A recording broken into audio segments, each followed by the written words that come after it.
Today, we're getting a look at new drone video of a suspected smuggling boat capsizing off the coast of Ocean Beach Saturday. CBS 8's Kelly Hessedal joins us live from OB. Kelly, you spoke to the guy who shot this video. What did he tell you? Well, Corey Green was out here shooting drone video of surfers so they can put it on their social media pages. He says he spotted this small boat here between the pier and the jetty, which is located right here behind me, which, he thought that was unusual. He usually doesn't see boats out in this area. But he says as the boat kept getting closer and closer to shore, he immediately knew something was wrong. Kept following them. And that's when I realized that, they were getting close to the shore, and a wave kind of hit them as they were turned sideways.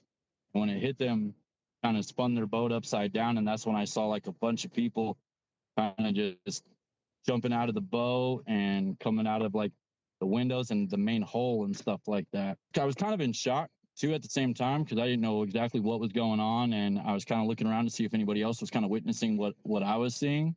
And I thought to myself, like, hey, I need to kind of capture this because this is kind of crazy. And according to the U.S. Coast Guard, about 20 migrants were on board, both men and women. So this was just before 8 a.m. Saturday. The boat was hit by a second wave, and you can see some of the migrants try to swim away. Some try to hold on to the boat. Some head for the jetty. Green says San Diego lifeguards were out there immediately rescuing people. There were surfers who helped out as well. Now, 2 people had to be extricated from the cabin of the boat. 1 person was conscious. The other person was unconscious. 8 people were taken to area hospitals. Now, unfortunately, these suspected smuggling boats are something lifeguards are seeing more and more often. I talked to Frank Powell, a former San Diego lifeguard sergeant who worked in the Harbor Patrol Division, and he says this is a safety issue for everyone involved.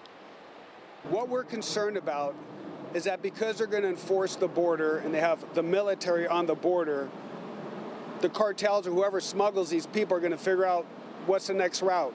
The ocean is not protected yet as much as we think it is. If a boat comes in once a night, we're not really protected.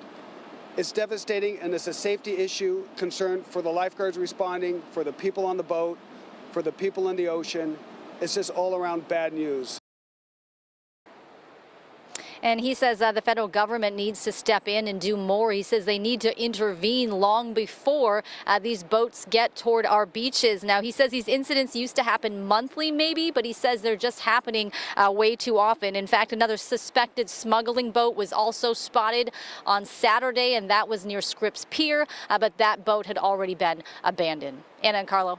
Now, Kelly, did that former lifeguard sergeant, did he give you any more insight about these incidents? Like, what typically happens when those boats get close to shore?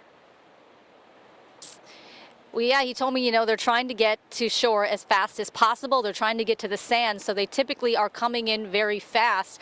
Something else he told me, which I had no idea, was he said that because they want to reuse the motor, that they're pulling the motor out and taking it with them as they run away. So you can imagine the danger alone in that. Again, he says something needs to happen, something needs to change. He says these situations are just happening way too often. Yeah, as the border gets tighter, the desperation will get higher, and we'll see this, unfortunately. Great to see all those people, not just the firefighters and lifeguards, step in to try to rescue those people and get them to safety. Kelly Hessedal reporting live for us. Thanks, Kelly.